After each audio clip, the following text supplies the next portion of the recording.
How's it going this week? You guys ready for another chapter? I'm kind of excited about this one. I don't want to give too much away. I always tend to do that. I get so excited about a chapter and I'm like, "Oh, I can't wait. I can't wait. I want to read it. I want to tell you guys what's going to happen, but you guys need to experience it." So, for those of you who haven't already read this book, this is going to be a fun chapter. We're starting on 18 today. And I'm going to jump in before I end up talking about it and giving away too many spoilers. So, let's just get on it. Chapter 18.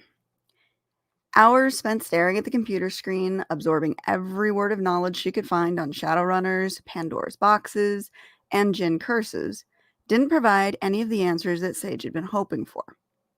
Gray had, excuse me, Gray had run her with a, blah, blah. Dang it, I can't even read today. See, that's what happens when I get too excited. Gray had run with her offhand comment, convinced that someone had the mythical box and was trapping people inside like a prison. The only problem with that theory was the lack of motive. As far as their record showed, the missing people were all squeaky clean, fly under the radar types. No gambling problems, no bad debts, and no known enemies. Their bosses were all mourning their losses, even Sylvia, though she firmly sat at the top of the suspect list. On top of their squeaky clean record, all the missing people were of seemingly inconsequential power. Sage flipped over her notes and wrote Kitsune at the top. Her hand cramped, protesting the motions as she finished the word and took a good look at what she'd written. Doctor's scrawls were more legible. Sage sighed and let her shoulders slump as she leaned back into the padded cushion of her office chair. The muscles all the way up her arm into her back ached. She'd been hunched over the keyboard and notebooks all afternoon. The sun had gone down, and when she looked around the room, she noticed that most of the desk had emptied. Agents had either gone home for the day or were out on assignment. A peaceful quiet had settled over the office, but at the rate she was going, Sage would fall asleep at her keyboard if she didn't get up and move around at least a little bit. She stood and stretched, reaching for the ceiling, lifting all the way up on her tiptoes. Tension threatened to snap her like a rubber band, but she held the stretch through a few deep breaths, and as she came back down, a wave of relief crashed down hard over her, and she couldn't stop the moan that left her mouth. Sitting down was not an option, at least not at that point.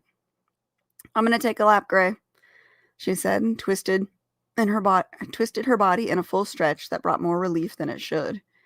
If he'd hurt her, she'd never know it. Gray had buried himself so deeply in his computer screen, he looked like the male version of Ava. She doubted he'd even notice her absence. It wasn't like they'd said anything, at least anything of substance, to each other in the past few hours anyways. Caveman-like grunts didn't count. She closed up her notebook, shoved it into her bag, and headed out for some fresh air, or at least coffee in the break room. A.S.S.E.T Las Vegas was a whole different beast at night, calmer, relaxed. Maybe it was the lower number of agents on shift, or maybe it was the fact that only half the fluorescent lights were on, leaving the halls in a pleasant twilight-esque glow. Either way, Sage liked this low-key version. She wandered the halls, letting herself commit the map to memory, noting the landmarks like the barracks wing and the break room. They had a game room that she'd never seen before. A few people occupied the room, some playing video games, others at a pool table. Getting ready to rack up for a new game, she stopped for a minute, tempted to go and introduce herself, gazing in the room kind of like a stalker. "You didn't show up for training this morning." Devon's voice nearly made her jump out of her skin. She hadn't heard him come up behind her. "Don't do that," she said louder than she'd intended. Her heart pounded so fiercely that it echoed in her ears. "You're getting sloppy. Anyone could have snuck up on you while you were ogling those guys." Devon smiled and waved towards the room. "I wasn't ogling." Heat burned in Sage's cheeks, and she moved quickly to take herself out of the line of sight. Not cool. Not cool at all. Devon crossed his arms as amusement plastered across his face, and he watched her struggle to regain composure. "You deserve that. But there are consequences when you miss training." Blame my partner? He absconded with me before breakfast." Her heart slowed after a few breaths, but the burn of embarrassment still remained. "Breaking the case?" One of Devon's eyebrows lifted curiously. "Yes and no," she sighed. You look like something's bothering you. He glanced into the game room, and I doubt it's the misconnection in there. Let's walk and talk. He didn't have to say where they were headed. She knew, and welcomed a little prayer and penance at the House of Pain. Her mother had always said a good workout was the best way to clear your head, and none were better at putting Sage through her paces than the master of combat training himself. Devin flicked on the lights as he entered the training room, grabbed some mat, and started stretching. She set her stuff down and began warming up while Devin disappeared into the back room and returned with bottles of water and towels. So your first case, not going as expected? He took a spot next to her and led with butterfly stretches. Yes and no. She followed into a wide V, folding forward until her nose nearly touched the mat. Ambiguity doesn't help me help you. I'm gonna need some specifics here, kid. I need answers. Sage groaned, more from the stretch than her own frustration. The beatdown that she had taken earlier, combined with an afternoon as a desk jockey, left her muscles angry and tight. So many questions. Nothing's making sense, and Gray and Zack, great big douchebags. Devin sounded as if he were choking on air. She couldn't see his face, though. He rolled onto his back and brought his legs up in the air. I'm not going to touch your relationship problems, but I can try and help with the answers of a magical nature. He moved into a figure 4 position. Sage followed, tight muscles protesting the stretch at first, but as the heat simmered from her hips all the way down to the back of her thighs, they melted in submission. I don't have relationship problems. I have a jerk for a partner and a vampire as my primary eyes and ears on the streets. Did you expect something else? She sighed, realizing that she sounded like a petulant child. Forget it. There are more important things. Such as? Devin asked.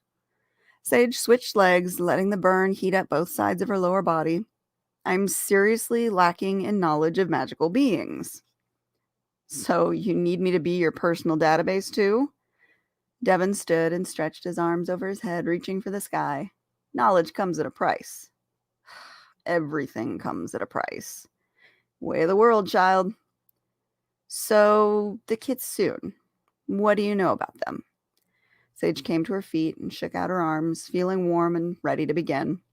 Fox shifters. So they transform back and forth between foxes and human? Sage lowered herself into a fighting stance. Well, the fox is their original form. They go through a type of metamorphosis around the century mark and begin to shapeshift. Devin threw a few quick jabs at her. Warning shots, easy to deflect. More than simply shifting, they can copy themselves into any human form they wish, when old enough. Sage countered, dropping low to sweep at his feet. Well, that's pretty handy. And it's more than just a glamour. Devin hopped back just out of reach. I don't believe terrors can see through it. I know I can't. So they become true doppelgangers? She watched him closely, knowing better than to follow his fake retreat. Having been on the receiving end of a few too many of his surprise attacks while she's been off balance, she chose to wait for his next attack. For lack of a better word, yes, tricky little things. And they're wicked smart, and fast too. That would definitely be magic worth stealing. Devin's eyes darted from her to the wall of mirrors and back again, just long enough to make her wonder if someone else had come into the training room. Like last time, Gray had surprised her. But he'd set down some serious roots trying to figure out the unknown motive, and it would take an act of God to get him to move at that point. Devin struck fast. Before she registered the movement, he landed a nasty palm strike, knocking the air from her chest. She crumpled to the ground, knowing another blow was coming, and used the momentum to roll away as she fought to regain her breath. Devin sent a nasty kick aimed at her knees, struggling to get to her feet and dodge at the same time. The full force of his foot found her butt cheek instead. Pain with the promise of more helped her to focus. She narrowly dodged another strike as she struggled to get back up and reset. Devin was not in the habit of giving quarter to anyone, tough love as he called it, but love had nothing to do with it. His fist came at her, moving as if in slow motion. Sage reacted, instinctively, executing a perfect deflection, and as Devin's momentum took him past her body, she managed a hard strike at his shoulder. She took her momentary victory to completely fill her lungs and set herself back into a fighting stance. A kitsune can't steal or absorb power, can they? Gray mentioned something about an energy ball. Devon shook out his arm and took a moment to roll his head from side to side a few times before facing her. Their energy can be stored in a specially bound object that they keep with them, kind of like a safety deposit box for magic. Can anything else be stored in it? Don't think so. Devon scratched his head. No, it's tied to their life force. Only their magic can be contained. I've heard rumors, though, that a kitsune could be controlled by somebody who possesses their ball. Really? Well, if it's true, it rarely happens. He dropped low with a sweeping kick aimed at her legs. Foxes are wicked smart. Sage countered with a jump kick, nailing Devon in the same shoulder she'd just hit him in moments earlier. Our latest missing person is a kitsune, so she let that revelation hang in the air, and Devon's eyes watered as his back hit the mat. He took the moment to recover before he replied, "You're dealing with some serious evil, if they've outsmarted a fox." Evil like a djinn? Sage held a hand out to help Devon up. Well, that's a bit of a leap. Sure, they're in the spectrum of evil, but I'm not sure if they fit the profile. Devon walked to the bench and grabbed his water. I take it you might have one in mind? That's just it. She hadn't revealed her neighbor to anyone yet, mostly because they all had a bias against the djinn, and she felt the moment that she mentioned anything that she'd be on an even tighter leash than she had been. Here goes nothing. She crossed her fingers. I do know a djinn, but he doesn't seem all that evil. That's kind of the point. They're going to come out right out and say, hey, I'm evil. I know that, but I don't get the whole doom and gloom vibe from him. Devon lifted a curious eyebrow at her. What do you get? He seems like, I don't know, he wants to help. She picked at the nails on her left hand and shifted her balance from one foot to the other. I don't know, like he's trying to lead me towards something, I guess, covertly. Silence passed between them, while Sage waited for Devon's reaction. Not only had she met the djinn, she'd interacted with him, alone. Had she said this to Gray, he'd have berated her for putting her life in jeopardy. The djinn always have their own agenda. He hadn't yelled. Sage was thankful for that, but there was no mistaking the seriousness of Devon's tone. You don't get cursed into that life without a reason. No one has ever been falsely accused? Those are high-level magic abusers, not petty thieves. So I should let Gray know about my new neighbor? Sage blurted out the real reason that she had mentioned the djinn. Luke was nearly unavoidable, living in her apartment complex. Devon mopped his head with the towel and blew out a loud sigh before replying. Only you would have someone like a djinn living next door. You don't sound so surprised. Or mad. Why should I? He shook his head. This is you we're talking about. And yet you don't sound terribly bothered either, Sage noted suspiciously. Everyone else goes on red alert the second I mention a djinn. Well, they aren't known for running the best of circles, but their danger lies in the use of their magic. His eyes narrowed as he met her. You haven't made any wishes, have you? No, obviously. Do I look like a millionaire? Good. Keep it that way. And then I won't have a reason to worry. That had gone on much better than she'd expected. With the weight of that secret off her shoulders, she relaxed and joined Devon on the bench. You don't think the djinn is responsible for our missing people, do you? She grabbed a bottle of water that he'd brought for her and opened it. You don't have any bodies? Devon asked. She shook her head, gulping down half the bottle in one go. Nothing just vanishes into thin air, and it takes powerful magic to entrap someone of magical descent into a talisman. Imprisoned? Sage asked. Like a Pandora's box. Devon shook his head. That's a one-in, one-out kind of prison. Not really multi-use method of trapping people.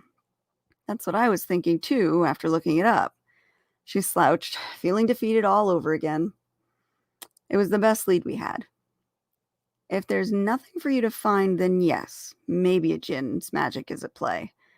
Devin didn't sound entirely convinced of what he was saying. The problem is, the Djinn couldn't have done it alone. Their magic can only be requested. So someone's working with the Djinn? Sage wondered aloud. Her mind returned to the suspect list with Sylvia right at the top. If Djinn magic is responsible, then it's possible that they've tricked someone into wishing the bodies into other forms. Sylvia was looking more and more likely as Devin continued to speak. She seemed just the type to want to wish someone dead and gone, and with a Djinn right there whispering in her ear and stroking her ego, it would be all too easy for the Djinn to start suggesting targets of their own. But the problem with Djinn magic is that eventually the one making the wishes will have exhausted their soul's credit, and the Djinn could no longer use them. Devin stood, and he stretched. Think of the relationship like symbiosis. The one making the wish is getting something they want, and the Djinn is too. He may manipulate a bit, but ultimately, the wish has to be made from free will to be worth the cost they'll eventually incur. You mean their soul, right? Yes, essentially. And all creatures, even shades, have souls, right? Sage jumped to her feet, feeling as if she were near a breakthrough. Sounds like you've got your mojo back. Devin flung the towel around his neck. Go on, get out of here. Tomorrow we'll do some real training. He'd all but confirmed everything she suspected, and the dots were lining up. With any luck, this case could be closed by morning. Sage threw her arms around Devin. Thank you so much. You and Gray did all the hard work. I just knocked some sense into you. He chuckled. That's not what Gray would say. She hadn't intended to sound so snarky. Her comment earned a disapproving glare from Devin. Despite what you think, Gray is on your side. Let him in. Stop being so pig-headed with him. Easy for you to say. He's not picking on you or treating you like a damn newbie. Annoying as it is, that's his way of being friendly. That is not how you treat your friends, she grumbled. He was raised differently. Survival of the fittest, sarcasm to cover your feelings, that kind of thing. You're not implying what I think you are. Sage didn't want the answer to that question. Guys were an off-limit subject at the moment. Who had the time for the emotional roller coaster they created? What I'm saying is, if you want him to be a partner, you're going to have to be one too. So tell him about your neighbor before he finds out the hard way. Sir, yes, sir, she called out, already bolting down the hallway, heading towards the office to fill Gray in on what she'd learned. But when she reached his desk, he'd already gone, having left a quickly scrawled note on the seat that she'd previously occupied. If you're not going to work, you can find your own ride tomorrow. Chapter 19. Late as it was, Sage really didn't want to risk the bus, nor did she want to spend the night at A.S.S.E.T. She fished her phone out of her purse and crossed her fingers, hoping Matt had worked the early shift at the bar. She sent him a quick message, pleading for him to pick her up, sweetening the deal with the offer of free dinner and gas if he'd come rescue her. She paced the office like a madwoman, waiting for his reply. Gray's note had been one strike too many. It was one thing for him to be a grump. She could even understand his overprotectiveness, but to have the audacity to act as if she wasn't doing anything at all? Oh, hell no. She sat there until her ass had gone numb, researching and going over the files they'd collected. Gray always made it a point to mock her newbiness, but the truth was she had a steep learning curve, and was making the best of it. And frankly, as a seasoned detective as Gray claimed to be, he should have come up with the answer before her. It wasn't like he'd cracked the case yet. However, they had both landed on Sylvia as suspect number 1. Oh, she'd have words for him in the morning. The gentle buzz of her phone helped to pull her from the edge of rage, and Matt's reply was the best news that she had had all day. She sent him the address and headed down to the parking level to meet him outside. In the heart of downtown and surrounded by all things old Vegas, leaving the office of A.S.S.E.T felt like stepping out into a truly magical realm. Neon in every color of the rainbow painted life into an inky canvas of night, transforming the old buildings and narrow streets into a wonderland of adventure for those brave enough to explore. Alive even more so at night than during the daylight hours, downtown, much like the Strip, had its own uniquely Vegas allure. Older and smaller in scale than the Las Vegas Boulevard counterpart, Fremont Street and the surrounding arts district were an homage to the city's origins, capitalizing on the history and eclectic nature of what had made Vegas look great back in the Rat Pack days. It celebrated neon and vintage everything. Old signs had been retrofitted and relocated. New ones had been erected to match the same charm. Color splashed across every inch of downtown's canvas. Vivid purples, acid greens met with cool blues and fiery orange. Only a city like Vegas, known for being the adult playground, could get away with such an assault on the senses. Gaudy and loud in the best possible way, like falling down the rabbit hole to be greeted by the Mad Hatter offering a cup that says, "Drink me." "Don't mind if I do," Sage whispered to herself as she stepped off the sidewalk, heading towards a giant slot machine 3 stories high, boasting a zip line to take tourists down the heart of Fremont Street. She watched the enormous one-armed bandit flash its jackpot lights before sending a series of screaming patrons down the line. Nearby, under the canopy, a band was announcing their upcoming performance. Live music and a free show.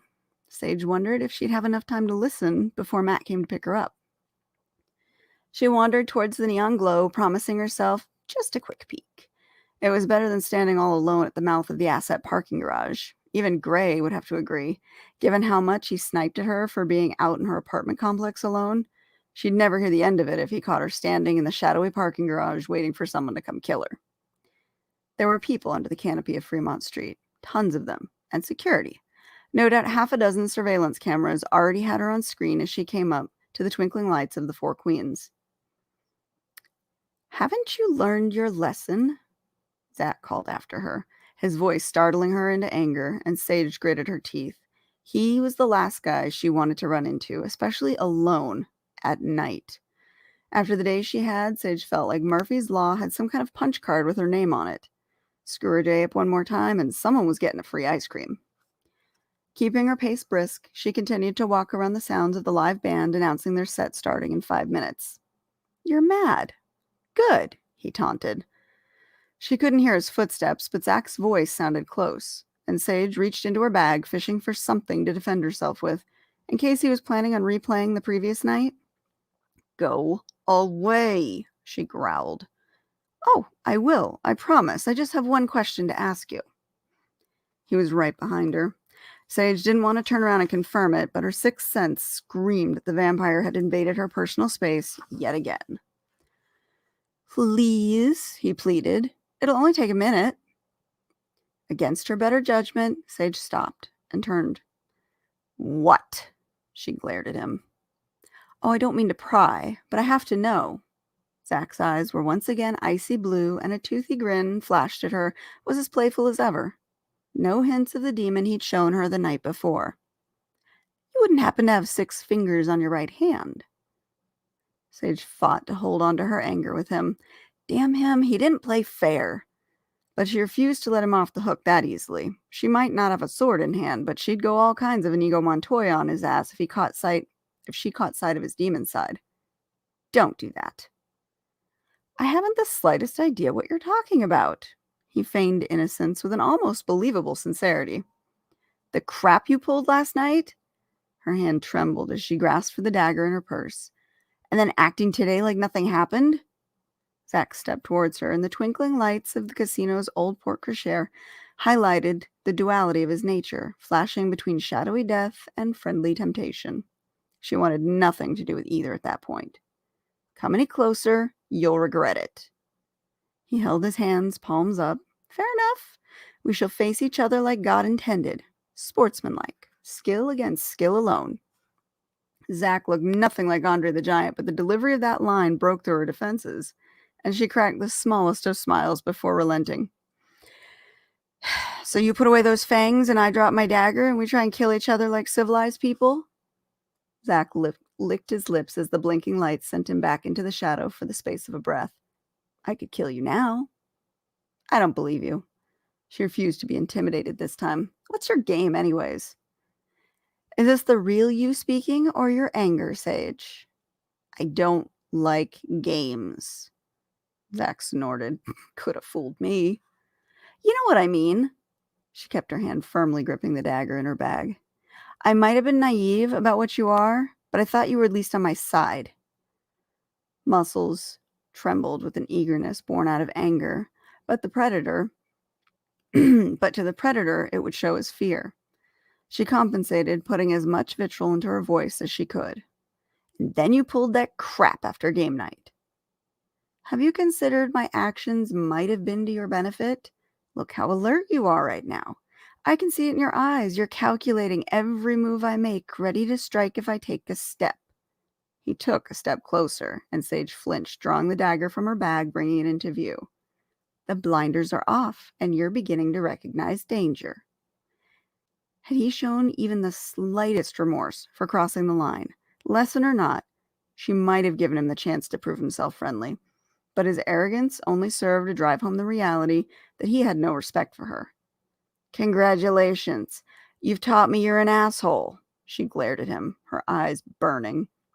I'd clap, but my hands are full. So go ahead and pat yourself on the back, and while you're at it, never darken my doorstep again. Don't be like that. Did I stutter? Her phone buzzed, and she didn't want to drop the dagger to fish it out of her bag. This late, it had to be Matt, waiting to rescue her, his timing impeccable.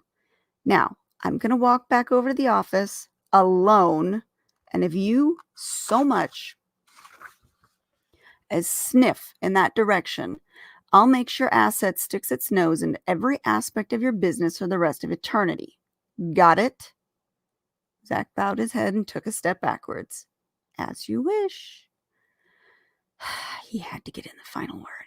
But she wasn't going to allow him to weasel his way back into her good graces. He was 100% Dread Pirate Roberts, and at this point, no Wesley to be found. Scratch that. He'd gone full Prince Humperdinck. She kept him in view as she recrossed the street and headed back for the A.S.S.E.T building. Matt's car sat idling out in front of the parking garage. With her nerves nearing the breaking point, she jumped in and shouted, "Go!" with all the intensity of somebody who just robbed a convenience store. Bad day at the office? Matt pulled the car in gear, and Matt put the car in gear and put both the lights of Fremont Street and the object of Sage's stress in the rearview mirror. Actually, it wasn't all bad.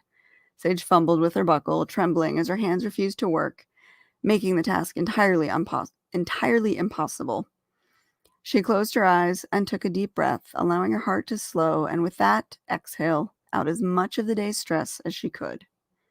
A few of those, and her hands relaxed enough to finally click the buckle. I think I might have a lead on our case. But? Matt asked. She realized the way that she'd entered the car, all crazy eyes and angry shouts, she probably set off his internal alarms. Everyone I work with is a douche. Sage sighed and let herself sink into the bucket seat. Thanks for being my knight in shining armor. Who was mean to my Sage? Matt's tone perked up at the prospect of non-magical problems. You want me to take care of him? Make him an offer they can't refuse? Oh, cement shoes and all, take him to the mattresses, she giggled. Damn, girl, who pissed you off? I was just thinking of a little roughing up, and you're going all Godfather. What the hell happened? She reached into her bag and found Gray's note. How could he possibly have thought that she was slacking? Newbie syndrome, I guess. She sighed, just not feeling appreciated for what I add to the partnership. The tool with the hat? Matt asked. Yeah, how'd you guess? Do you have any other partners I should know about? She shook her head. He's hard to read. Matt's eyes shifted from the road to Sage and back. I see guys like that come into the bar all the time. Tough guy know-it-alls? Sage said snarkily. Yeah, he nodded. Usually compensating for something. Sage laughed so hard she snorted. Small penis syndrome? Worse. What's worse? Intimidation. That didn't sound right at all. Sage opened her mouth to say so, but Matt got there before she could voice her confusion. They want to appear the best, the biggest, whatever it is, they need the world to see them. Their ability there is their identity. But, he paused, his concentration shifting to the traffic that they had to weave through to get onto the freeway. When someone comes along that has something they don't, that makes them appear just as good, they get defensive. They go out of their way to be a jerk because they feel inferior. For all they can do that makes them special and important, there's somebody else who can do the same, maybe even better. So, jealousy? Sage asked. Yeah, there's a little jealousy there, but the approach is to overstate how good they are as compensation. I see it at the bar all the time, especially at the pool table. Bunch of guys playing, all laughs and drinks, round after round. There's a shark just killing it all night. Most guys are cool with it. Then out of the blue, someone else shows up and ends their winning streak. Instead of being cool about it, the shark continues to challenge game after game, trying to figure out a way to beat the newcomer. And do they eventually? Matt shrugged. It's never that simple. Oftentimes, it's the newcomer who determines the way it goes. If they're cool, new round of drinks is bought, and there's a lot of back patting and friendly banter. But there's times when I have to forcibly remove both parties who are escalating to blows. Why is it up to the newcomer? The only thing they did wrong was win. How could that be considered wrong? Sage thought the female social hierarchy was screwed up, but from what Matt was saying, guys clearly won the gold medal when it came to confusing personal interactions. I'm not going to pretend it's fair, but the shark was there first. It's his territory. What are you all, animals now? Want to go piss on something? Sage snorted again. Admit it. You wish you could stand and pee, he teased her. Seriously, though, just like when you go to someone's house, you have to be respectful of their rules. My bar is one of those places where the regulars feel at home. If you want to enter a new domain, it's best if you do it respectfully. Show the value you bring, sure, but don't be a douche about it. Sage rolled that thought around in her mind as she watched the lights of downtown grow smaller. Goodbye, adult playground. Hello, suburbia. 1 mile from the glow of the neon lights, and Sin City turned to Anytown, USA. Sage welcomed the normalcy, though her world was anything but. Gray still dominated her thoughts. Had Matt zeroed in on Gray's problem? Was he intimidated because she'd been so highly sought after Miranda's death? He'd been assigned to her as her shadow from the very beginning, and for what it was worth, Sage had no extra special skills, only the legacy of her mother to live up to. He couldn't possibly know the secret that she kept hidden in her locket. Guardianship over the most powerful magical item in existence was definitely something to be jealous of, but only Ava and Mark were privy to that secret. Did I say something wrong? Matt asked. How could you ever? You're my own personal Yoda. She nudged his shoulder playfully. Obi-Wan, please, he chuckled. I don't look good in green. Either way, the Force is strong with you.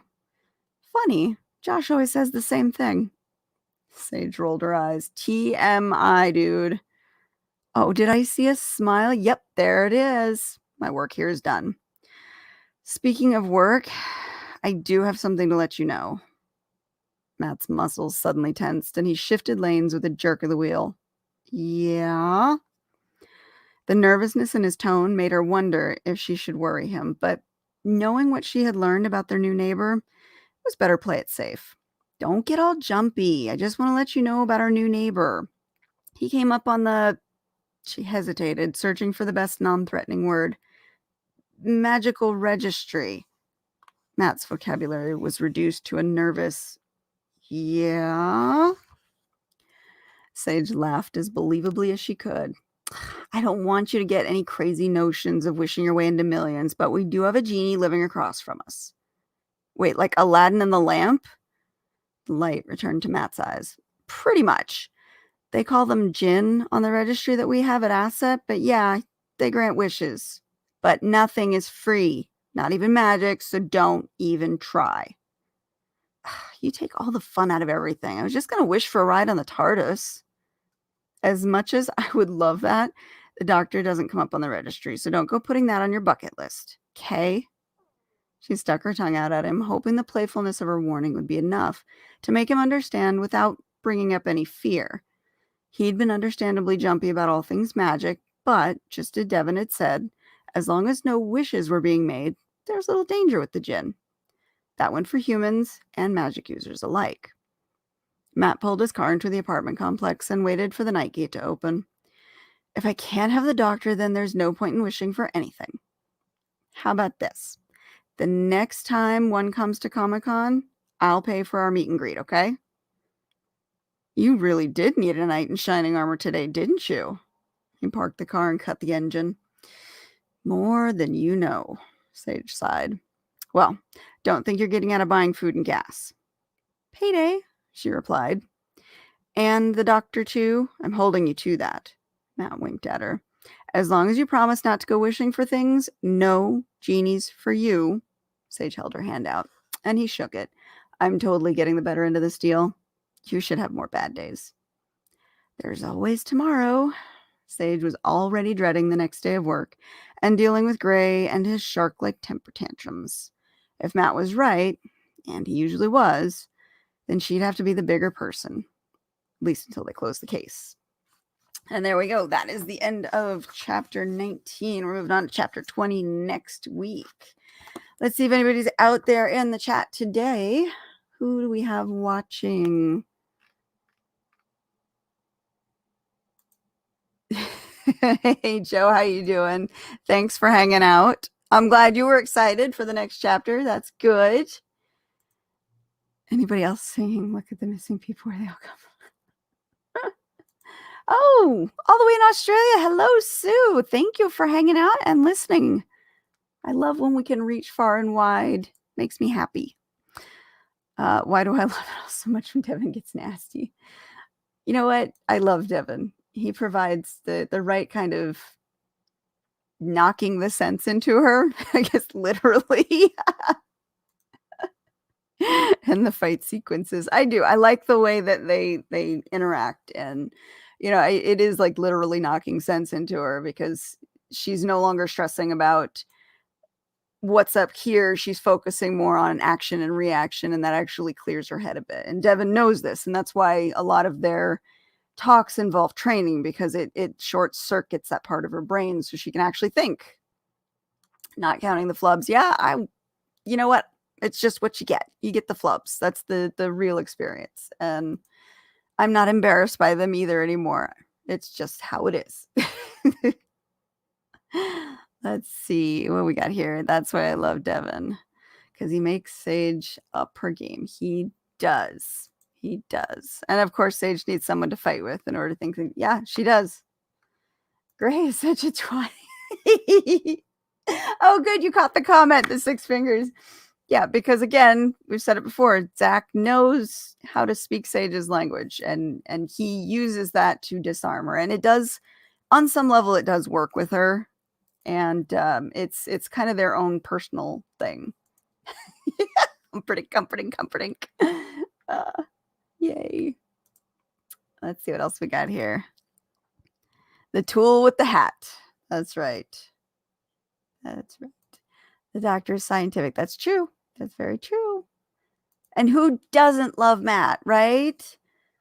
He is, I said it in the first book, he is her touchstone to her life, to what life is supposed to be. He is her confidant. He is her big brother. He is her gossip and guru. And as we see, as he gets further into it, he's the one who helps her with fashion sense sometimes, because Sage has none, and gives her confidence when she's not feeling like she can do things. She needs that. She needs the little, almost thinking like Jiminy Cricket, that little voice that's kind of pushing you to do the right thing and be your best self. And he is that for her. And she's also kind of that for him as well. She talks him down off the ledge when he needs it. And she's there to provide a little extra excitement into his life that he needs. So they're really good. They're really good. Hey, Regine, I'm glad you're here. I hope you're enjoying the chapters. That makes me feel good seeing people are here. I love doing these readings, and I love seeing how you guys react to them.